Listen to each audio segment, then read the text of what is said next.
வணக்கம், welcome to Mano's kitchen. என்னடா சீக்கிரம் நீ நோம்பி வரப்போகுது, அதுவும் இல்லாம பலகாரமெல்லாம் நம்ம செய்யணும், வீட்டில் என்ன பண்றது ஏது பண்றதுன்னு ஒரே யோசனையா இருக்கும்.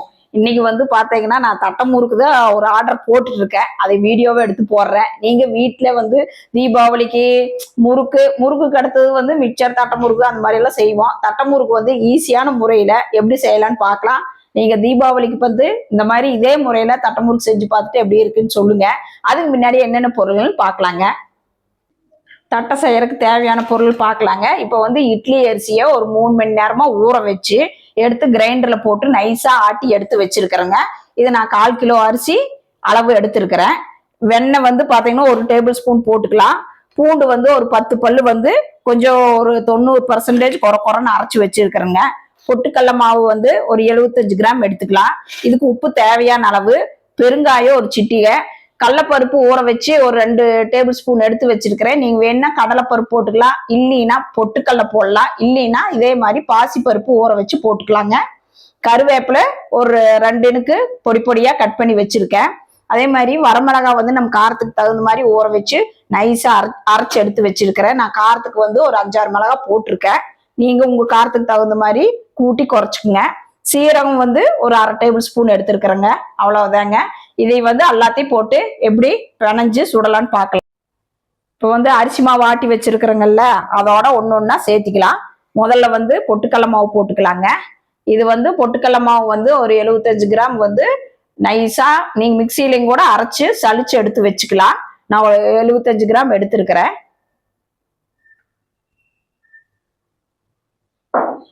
அதோட வந்து வெண்ணெய் ஒரு டேபிள் ஸ்பூன் போட்டுக்கலாம்.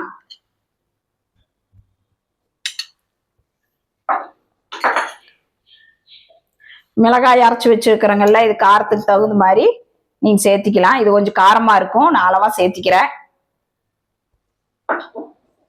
இதுக்கு தகுந்த மாதிரி உப்பு,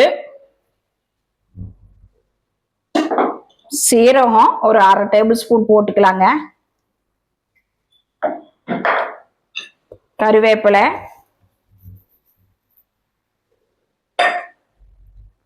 அதே மாதிரி பூண்டு இடிச்சு வச்சிருக்கிறோங்கல்ல, அதை சேர்த்திக்கலாம். ரொம்ப வேண்டாங்க, ரொம்ப இருந்ததுன்னா ரொம்ப பூண்டு வாசமா இருக்கும், நம்ம அளவா சேர்த்திக்கலாம். அதோட வந்து கடலைப்பருப்பு போட்டுக்கலாம்.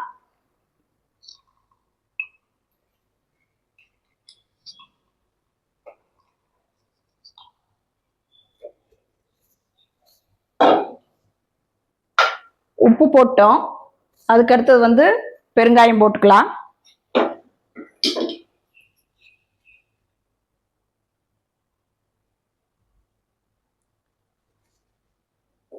அவ்வளவுதாங்க. இதையே நல்லா கெட்டியா நல்லா பிசைஞ்சுக்கலாங்க. தண்ணியே ஊற்ற வேண்டாம், இந்த மாவுலயே சரியா இருக்கும். வெண்ணெயெல்லாம் போட்டிருக்கிறோங்கல்ல, இதையும் நல்லா கெட்டியா பிணைஞ்சுக்கலாம்.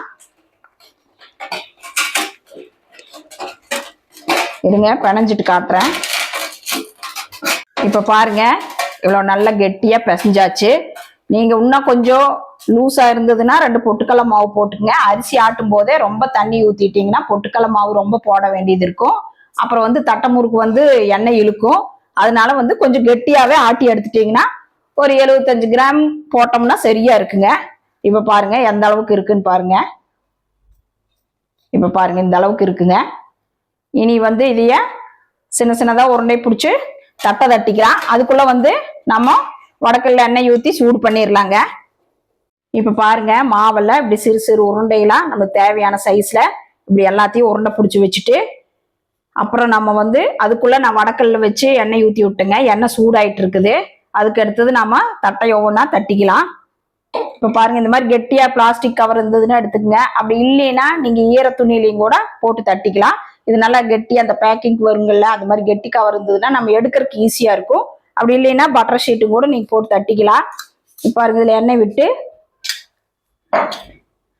நல்லா ஏகமா நல்லா தொடச்சிட்டுங்க.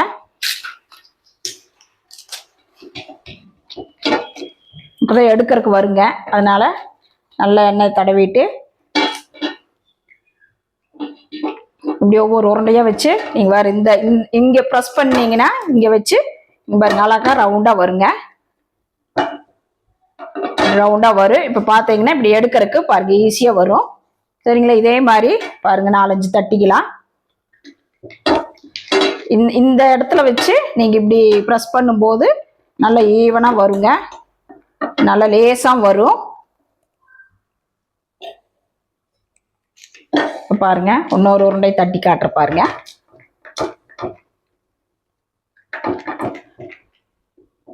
அவ்வளோதாங்க.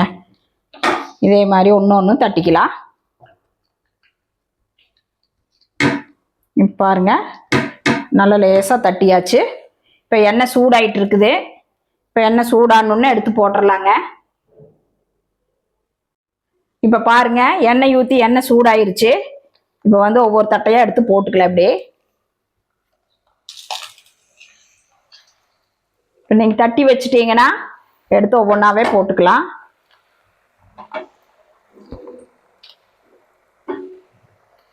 வடக்கல் பிடிக்கிற அளவு போட்டுக்குங்க.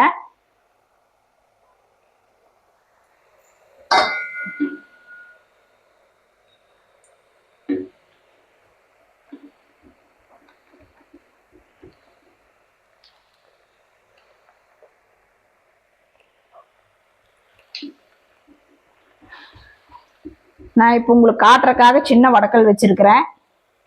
இல்லாட்டி பெரிய வடக்கல்ல நிறைய போட்டுருவேன்.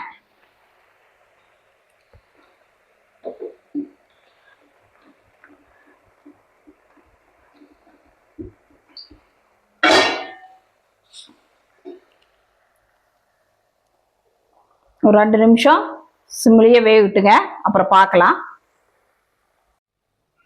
இப்போ பாருங்க எல்லாம் வெந்துருச்சு. மறுபடியும் எல்லாம் ஒவ்வொன்றா திருப்பி விட்டுறலாம். தீ அதிகமாக வச்சிடாதீங்க, ரொம்ப ப்ரௌன் ஆயிரும்.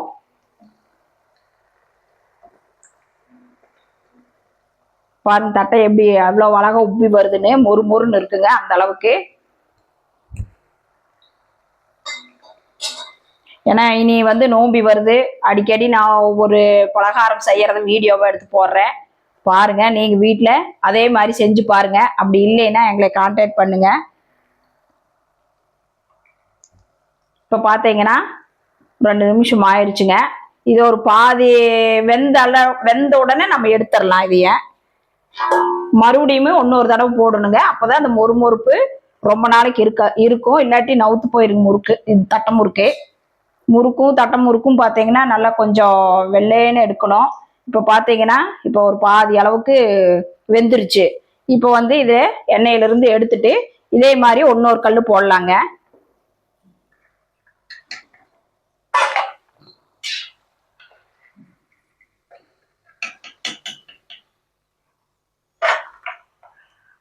பாருங்க இப்போ வந்து பாதி வெந்துருச்சு, எடுத்துருக்கிறேன்.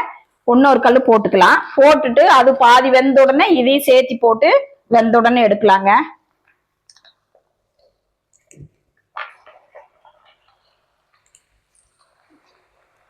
ரெண்டு ஆள் இருந்ததுன்னா ஒரு ஆள் தட்டி தட்டி கொடுத்தா இன்னொரு ஆள் மடமடன்னு போட்டு எடுக்கலாம்.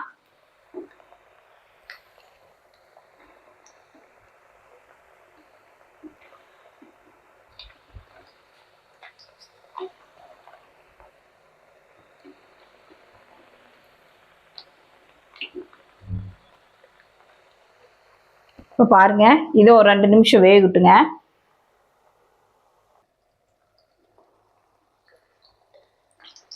பாருங்க ரெண்டாவது போட்டதை இப்படி நல்லா திருப்பி விட்டுக்கலாம்.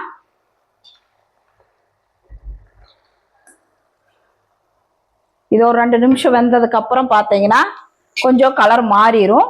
இப்போ நாம முதல் தடவை எடுத்து வச்ச தட்டை முறுக்கு இதோட சேர்த்திடலாம். சேர்த்திட்டு நல்லா ஒரு 5 நிமிஷம் விட்டோம்னா சிம்மில் வச்சு நல்லா வெந்துருங்க. நல்லா மொறு மொறுன்னு சாஃப்டா இருக்கும். இப்ப பாருங்க இதோட வந்து இந்த தட்டை முறுக்கி சேர்த்திடலாங்க. ஏன் 2 தடவை போடணும்னா 2 தடவை போட்டு எடுத்தோம்னா தான் ரொம்ப நாள் வச்சிருந்தாலும் அந்த முறுமுறுத்தன்மை அப்படியே இருக்குங்க. ஒரு தடவையே போட்டு எடுத்தோம்னாலும் ஒரு 2-3 நாள் கழிச்சு பார்த்தீங்கன்னா நவுத்து போன மாதிரி இருக்கும். நீங்க வீட்டில் இதே அளவுகளோட பூண்டு வரமிளகா போட்டு செஞ்சு பாருங்க எப்படி இருக்குன்னு.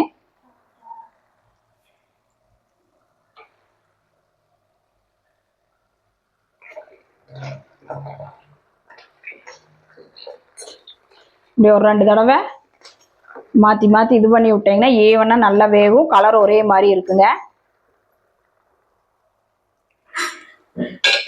ஒரு நிமிஷம் கழிச்சு பார்க்கலாம். இப்போ பாருங்க, 2 தடவை போட்டு நல்லா வெந்துருச்சு, நல்லா சலசலப்பு அடங்கிருச்சுங்க. இப்படி எண்ணெயை வடிச்சிட்டு தட்டில் மாத்திக்கலாங்க.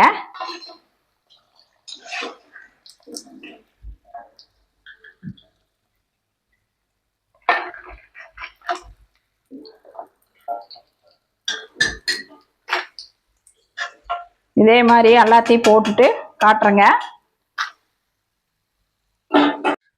வரமிளகா பூண்டு போட்டு தட்டை எப்படி செய்யறதுன்னு பார்த்தீங்க. இந்த நோம்பிக்கு இந்த மாதிரி தட்டை முறுக்கு செஞ்சு பார்த்துட்டு எப்படி இருக்குன்னு சொல்லுங்க. சப்போஸ் செய்ய முடியலையா எங்களை கான்டாக்ட் பண்ணுங்க, நாங்க ஃப்ரெஷ்ஷா செஞ்சு தர்றோம். இந்த வீடியோ பிடிச்சிருந்தா லைக் பண்ணுங்க, ஷேர் பண்ணுங்க, முக்கியமா சப்ஸ்கிரைப் பண்ணுங்க. சப்ஸ்கிரைப் பண்ணதுக்கு எல்லாத்துக்குமே ரொம்ப ரொம்ப நன்றி. நீங்க அடுத்த வீடியோல என்ன ரெசிபி வேணும்னு கமெண்ட் பண்ணுங்க, போடுறேன்.